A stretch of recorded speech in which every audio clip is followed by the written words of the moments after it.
everyone. In today's clip, I will talk a little bit about coenzyme Q10 or CoQ10. Just a reminder that anything I post here is not meant to diagnose or cure anything, and it's for informational use only. For any health-related matters, please consult your healthcare provider.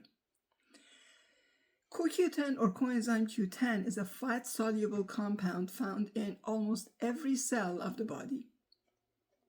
The body uses tyrosine, which is an amino acid, and mevalonate, which is important to synthesize cholesterol to make its own CoQ10. This usually takes place in the mitochondria, which is the tiny structures inside almost every cell in our bodies, and they are the powerhouses of the cells. We can compare them to batteries, as well as other cell membranes, but most concentration is in the heart, liver, kidneys, and muscle tissue. In order for us to produce CoQ10, we also need to already have sufficient amounts of vitamins B6, B12, folate, vitamin C, and magnesium. CoQ10 is involved in energy production. It helps synthesize ATP or adenosine triphosphate, and it is basically the energy currency of your body, like money for your cells, basically. It is also an antioxidant which neutralizes free radicals, reducing oxidative stress and cellular damage. It comes in two forms. We have ubiquinone, which is oxidized form, and ubiquinol, which is reduced form, more bioavailable. Natural sources of CoQ10 are organ meats like liver and heart, oily fish like salmon and mackerel, nuts, whole grains. However, food sources usually provide insufficient amounts of this nutrient. Ubiquinol is often marketed as more bioavailable, meaning it's absorbed better, especially for older adults or those with health issues. We have seen slightly better absorption of ubiquinol in older individuals, but in general, we have found no significant difference between the two forms when taken in a well-formulated sort of supplement. Now, both forms convert back and forth inside the body, so the difference is less critical than marketing. CoQ10 is very important for heart health. It improves symptoms of congestive heart failure and angina. It helps in slight lowering of blood pressure. It reduces oxidative stress that is linked to cardiovascular disease. It supports mitochondrial function, reducing fatigue and improving endurance. It has shown reduced frequency and severity of migraines after 3 months of use. It slows down the progression of neurodegenerative diseases like Alzheimer's and Parkinson's. For fertility issues, it improves egg quality and sperm motility by reducing oxidative stress. It can also help lower cholesterol and improve insulin sensitivity, and it improves skin health, and a whole lot more. Now, general dosage is around 100 to 200 milligrams a day for most adults, but for specific conditions like heart disease or statin use, 200 to 400 milligrams a day is suggested. For migraine prevention, often 100 milligrams 2 to 3 times a day. In various clinical studies, doses from 50 milligrams to 1,200 milligrams a day have been sort of used safely. Some neurological studies used up to 3,000 milligrams a day under supervision with no side effects. For better absorption, take CoQ10 with meals because it's fat soluble.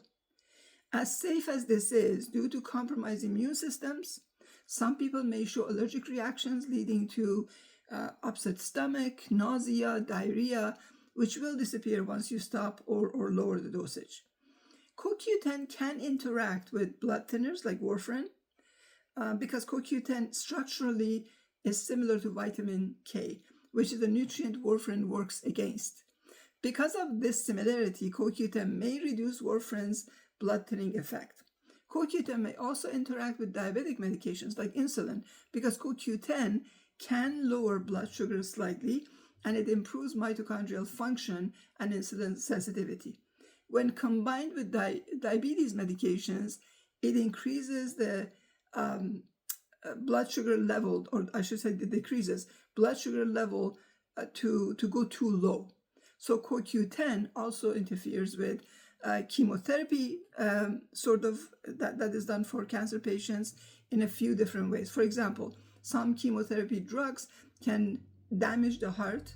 CoQ10 helps protect the heart cells by supporting energy production and reducing the oxidative stress. So CoQ10 can help reduce tiredness and improve quality of life during treatment.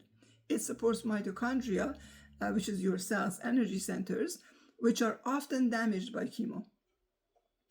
Also, chemotherapy can weaken your immune system. CoQ10 can help boost immune function, making it easier for body to recover. But the concern on the conventional side of medicine are that some experts worry that CoQ10's antioxidant effects could protect cancer cells from oxidative damage that chemotherapy is designed to cause. This could reduce the effectiveness of the treatment, although this hasn't been clearly proven in human studies. Because of this, many oncologists recommend avoiding CoQ10 during these treatments, active treatments, just as they do with vitamin C. From our point of view, CoQ10 helps regulate inflammation and supports T-cell activity, which may help the immune system fight cancer more effectively. CoQ10 may also help inhibit tumor spread and reduce the risk of metastasis, especially in cancers like melanoma or breast cancer.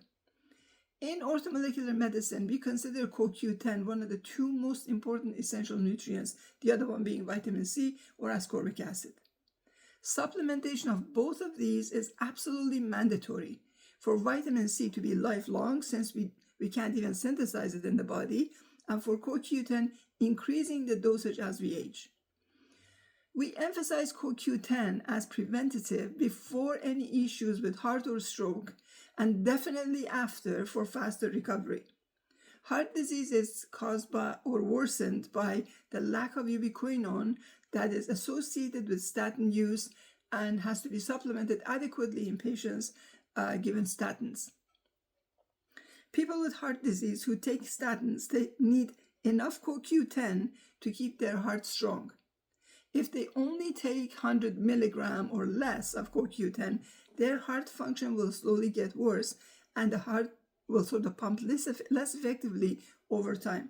For those with heart disease, and also for those who take statins, if they get more than 200 milligrams a day of CoQ10, they can often reverse heart damage and recover. But if we ignore this higher need for CoQ10 caused by statins, patients end up in a costly cycle of worsening health that can eventually lead to death, and spending far more on treatments than if they were given CoQ10 from the start. So lifelong supplementation is suggested, especially after the ages of 35 to 40, when synthesis declines. Typical clinical range is 100 to 300 milligrams a day for general health, higher doses up to 1200 milligrams a day for specific conditions under supervision. Hope this has been helpful. Like and follow for more. Be the light.